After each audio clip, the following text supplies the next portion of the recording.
US President Donald Trump has been asking aides and lawyers, including White House counsel Pat Cipollone, about his self-pardon power, said sources. Some of those conversations have happened in recent weeks. One of the sources says it is unclear if it has come up since Wednesday's mayhem at the Capitol building, fomented by the president's rhetoric, or after his recent conversational call with Georgia Secretary of the State Brad Raffensperger. Trump has asked about the legal and political consequences of a self-pardon, according to a source close to Trump. Trump has suggested in conversations since Election Day that he wants to pardon himself, citing two people familiar with the discussions. He has also asked for legal opinions on whether he has the authority to issue a self-pardon and has been advised on the potential political fallout. This person said it was not yet clear whether the president would follow through with a pardon for himself. Another person said it is not in the works in the White House counsel's office currently, but that doesn't mean it won't happen, or that the Department of Justice Office of Legal Counsel is not currently reviewing the matter. Trump has been asking aides since 2017 about his self-pardon power and has been obsessed with the idea. Recently, Trump allies such as C and Hannity on Fox News have suggested publicly that he should do it. Trump has also tweeted that he believes he has the power to do so. As has been stated by numerous legal scholars, I have the absolute right to pardon myself, but why would I do that when I have done nothing wrong? The president said in 2018. Still, a presidential self-pardon is untested and experts are divided on its constitutionality. A Justice Department legal memo says the president cannot pardon himself, but he can step down and ask his vice president to take over and pardon him. However, that memo is not binding. CNN legal analyst Ellie Horning noted last year that a self-pardon would likely trigger a series of legal challenges seeking to undo the maneuver.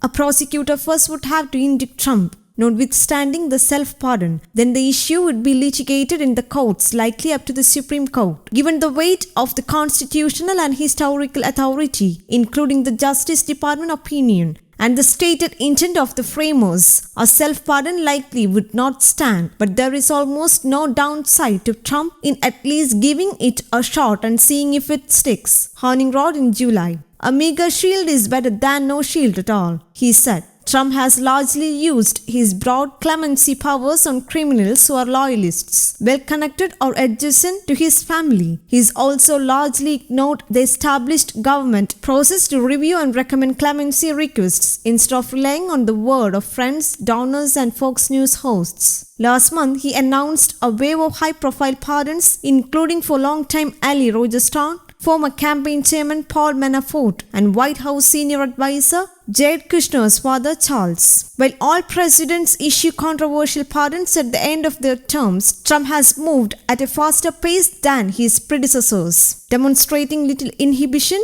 for rewarding his friends and allies using one of the most unrestricted powers of his office. News Desk Kaumudy, English.